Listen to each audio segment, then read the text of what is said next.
Right. Hey, Mike, how's it going? Pretty good, pretty good. 2 more days in the Excellent. semester. Well, actually, All one more. right. Today we wrap up, and then Thursday. That's it for us this semester. That's awesome. That's And what a awesome. long, strange trip it's been.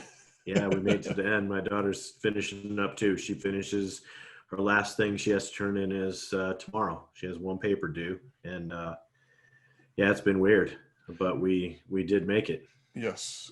Just out of curiosity, what's Ohio State doing for graduation?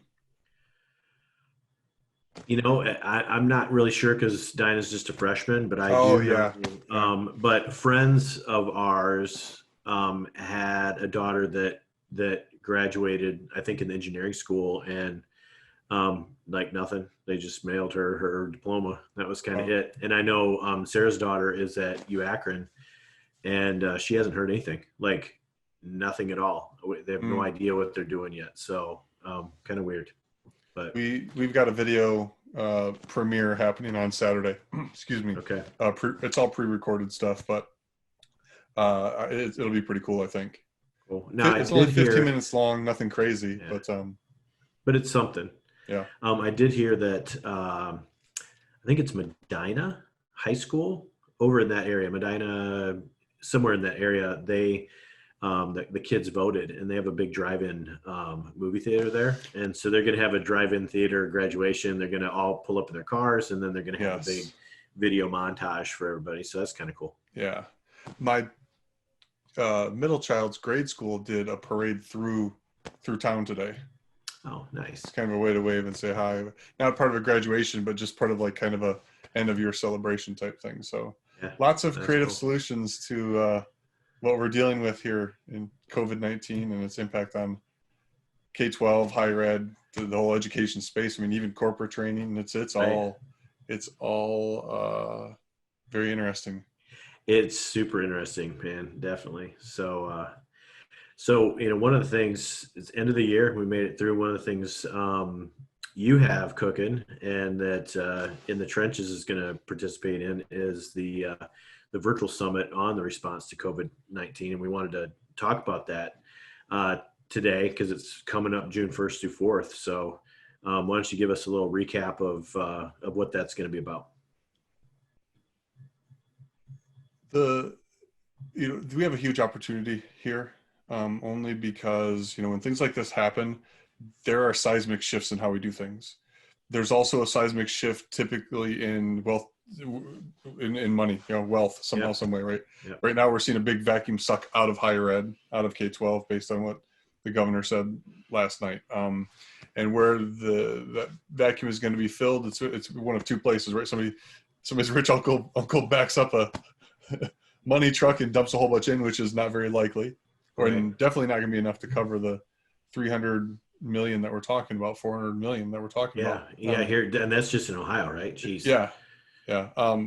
Or what usually happens is there's some type of innovation that occurs in order to uh, fill some of that gap that money kind of hides sometimes. Right. It's painful because there's going to be cuts across the board, but I think that's where we find opportunities to refine some of our processes.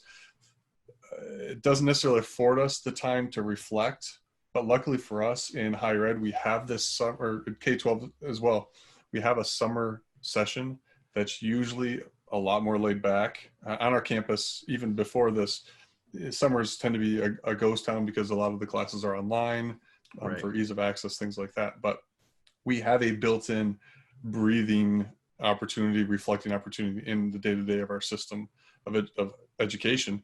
We just have to maximize that right now more than ever. Right. Even though, because everything is so crazy, that's where I think we have to really take a breath here as we close out. But then, not too much time. And that was kind of figuring the timing of when we should actually hold this summit. Like, how much time is too much before we start to forget and get too tied into the moving forward. But taking Right. a week, that first week of June, to share, reflect, talk about what went right, what went wrong, what would we might do differently. I mean, and this is something that 4 years it's going to impact for sure. K-12, of course, community Right. colleges. I mean, across the board, we're all in this together Right. as institutions of education. The solution probably lies in all of us synergizing um, And I think that's what this summit is about, inviting Yeah. that entire community to come, hang out, have those conversations. Right. Well, and you know, and I'm hopeful that, you know, like you said, we reflect on, you know, what the last, several weeks, couple months have been like, this kind of emergency, you know, moving to remote.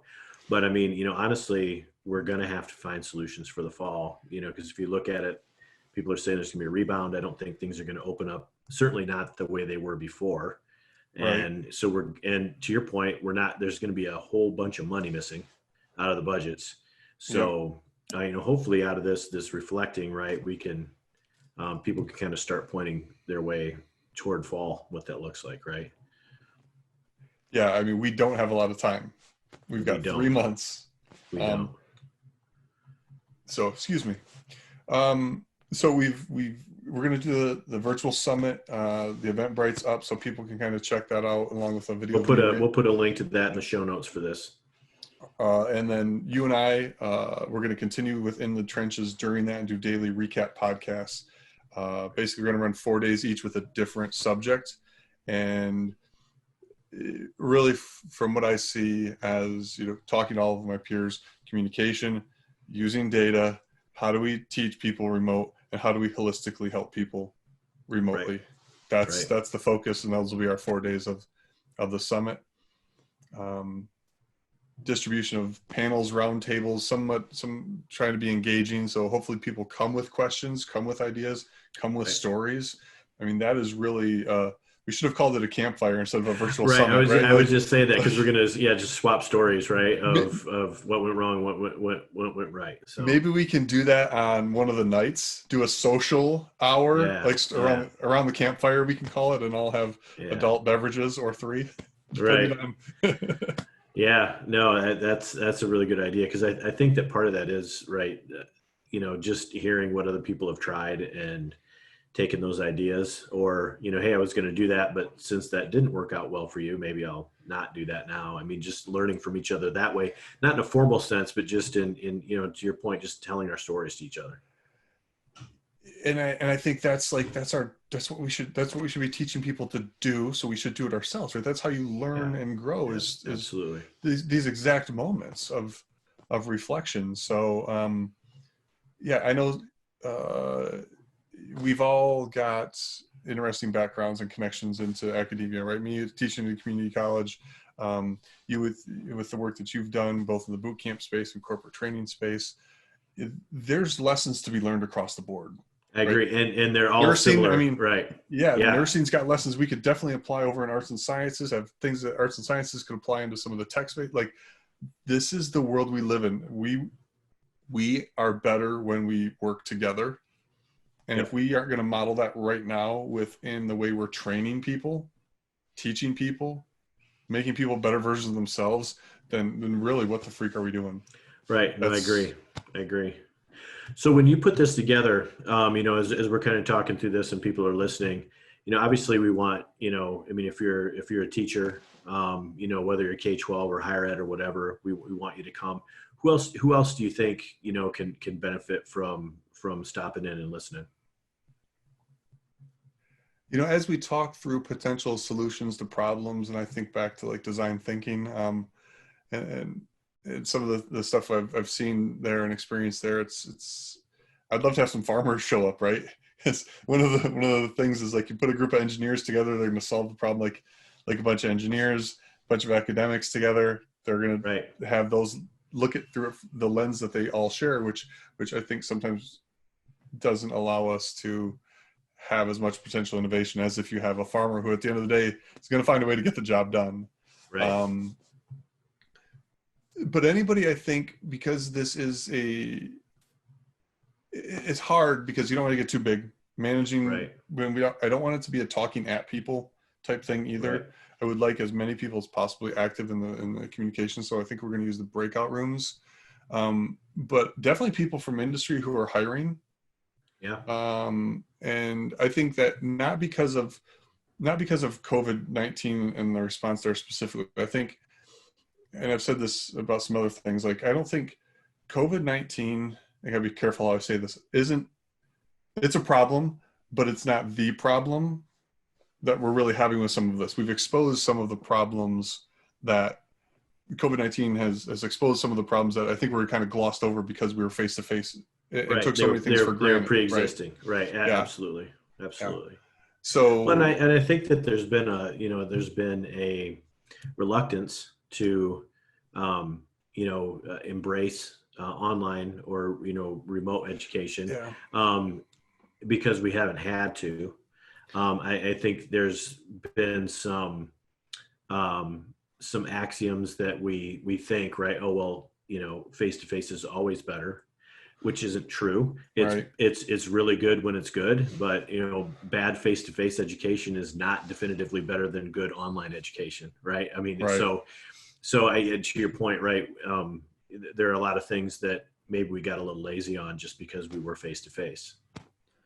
And so to answer your question, I think industry people, probably because some of the things that we've heard before as we send people in industry to work, right, if we're going to make some changes to what we do, then the people who are going to be using the outputs of our educational system, for lack of a better way to say it, they have to be involved in the conversation right now. Right. And we have to start thinking a lot more about the economy of the future than trying to hold on to too much of the past. Right. Well, and to your point, much of that has nothing to do with whether it's online or in person. All right. I mean, we're still using an educational system that was designed for the first industrial revolution, and we're in the third or fourth, at least at this point. So it's a different place than our schools were designed for. And even think about, Ken Robinson's TED Talk that exploded for how many million views it has now. Right. I mean, that's 15 years ago, I think, give or take. Yeah. And we still haven't moved. Shouldn't say this because I don't see a lot of evidence that we've moved much in the direction of improving how much we empower our learners to be creative problem solvers.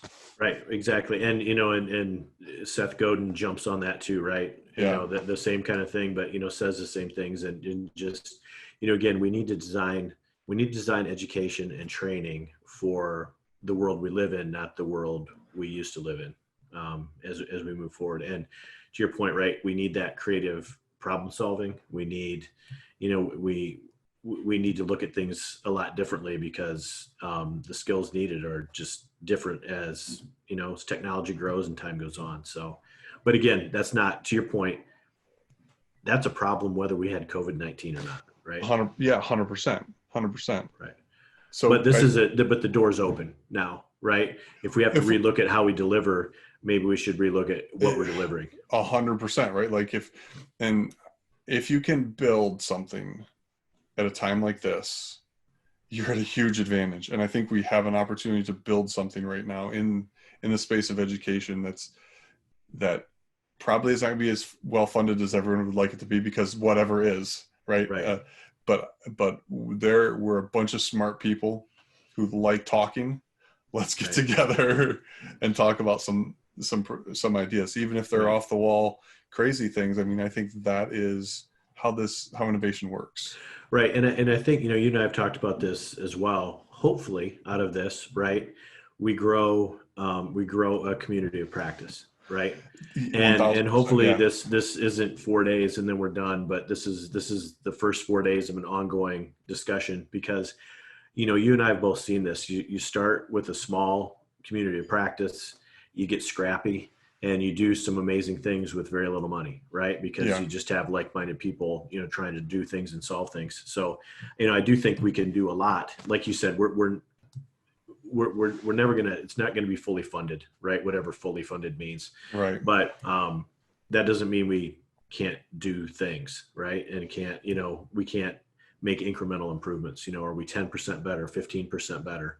You don't have to completely rip up everything to start moving in the right direction. And hopefully we can get that community of practice and we can, get some people in there and kind of, we all just kind of walk that journey together. So.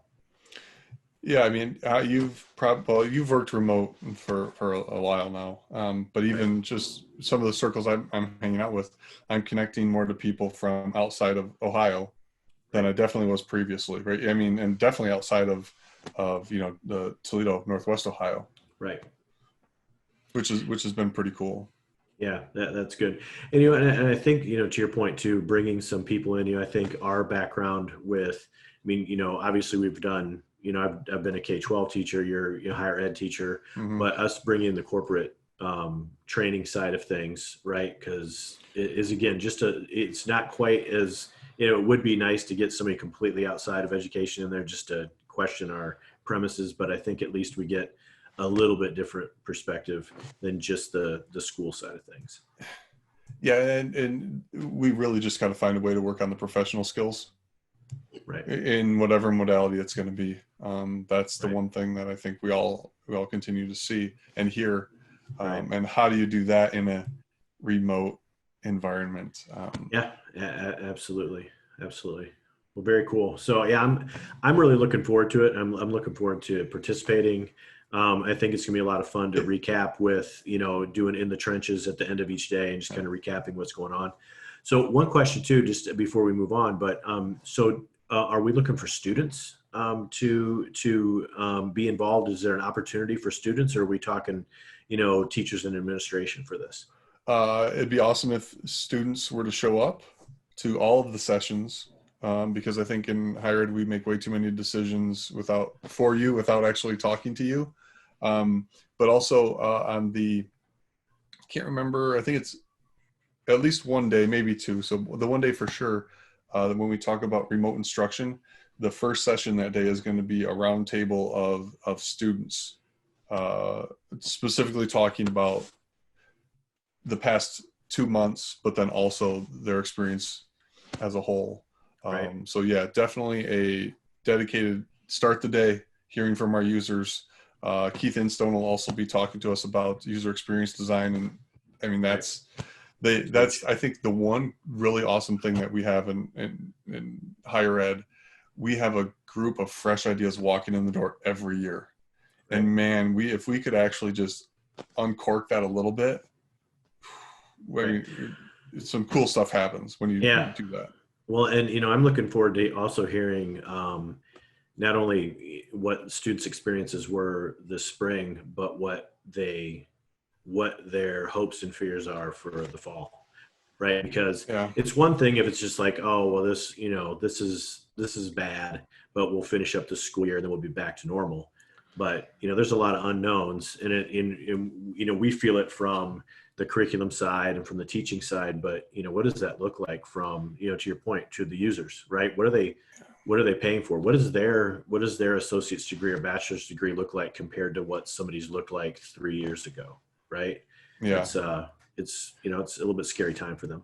So there is an article from Campus Technology just came out today, or actually came out April 30th. Sorry. And I'm reading a headline, so take that for what it's worth. A third of college students don't expect to return if fall classes are online. Right. Wow. Right. Now, well, and here's the thing that's interesting about that, because I was talking to my daughter about this, right?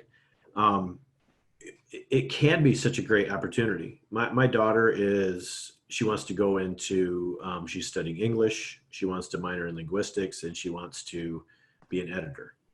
And so she, by definition, is a thought worker, right? As a thought worker, you can work remotely from anywhere, right? I mean, and that's the thing, right? I mean, it's just interesting what we think college is and what we expect the experience to be. But that could be a great opportunity to get a leg up and start working in a remote world and getting all of those professional skills and all of, building up your reputation, building your brand, doing that as you go through college, which I know I did not do when I was in college. I studied, and that was it. I wasn't thinking about that. Now, it's a long time ago as well, but there's a great opportunity for. Do you still have your abacus? Yes. Well, that came out the year after I graduated. So we just had a bowl full of rocks.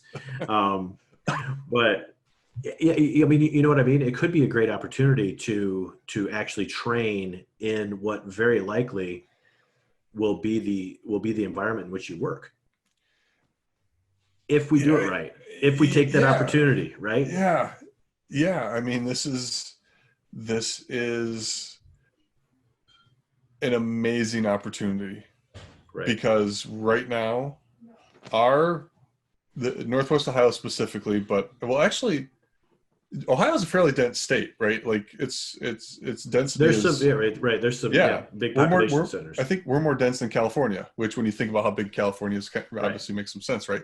But like Northwest Ohio, our challenge, I've always said, and our opportunity has been our lack of density. Right. Our lack of density is exactly what this disease doesn't want to have to deal with, or doesn't do well in, for lack of a better way to say it. Right. We can test and do some things here in spaces like this that others can't, because this may be the way cities have to be designed or thought about in a more separated, spread out configuration. Right. Absolutely.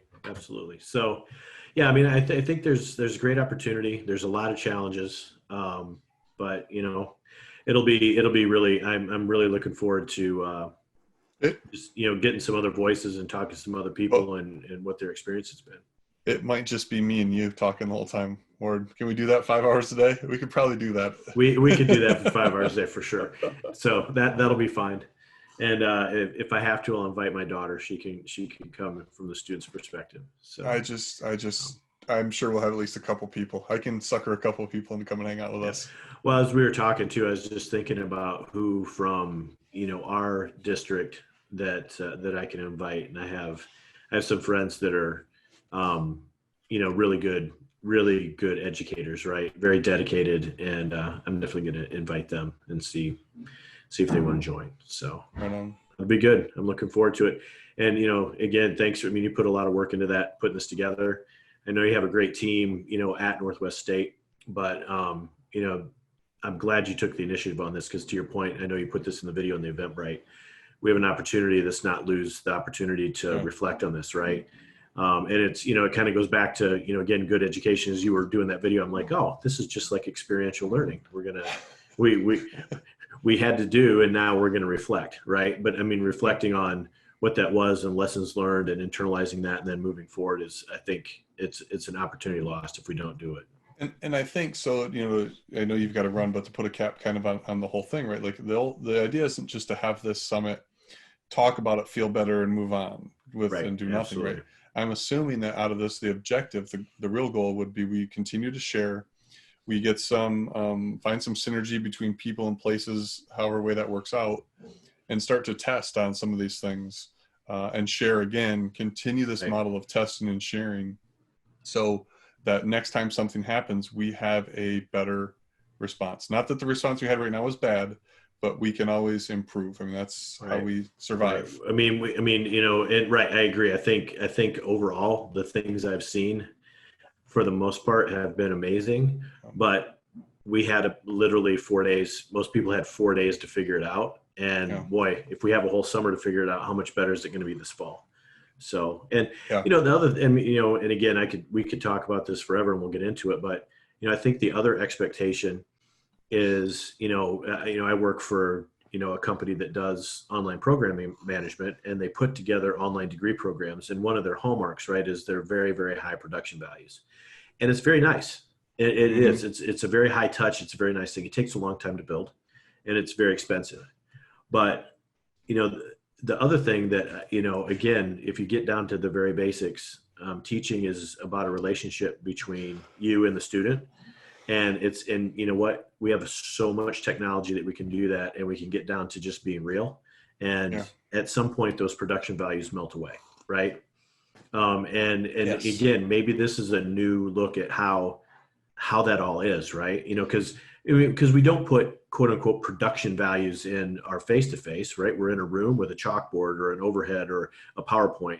And you can dress things up, but at the end of the day, it's communication, and it's a relationship between people. And, so who knows, maybe some of that changes over time, because I think the production values are nice, but they're not the thing that makes it effective or not effective. And we really got to figure out what we mean by engagement. Well, if we could define that would be great. I just had a discussion. We were talking about that. We were talking about some surveys for classes, and I was like, well, what's engagement? And they're like, oh, was your instructor engaging? And I'm like, what does that mean? What does that mean to you? Because it means something, but it means something different to everybody. So Yeah, we need to definitely get there. But again, that's not a problem with online.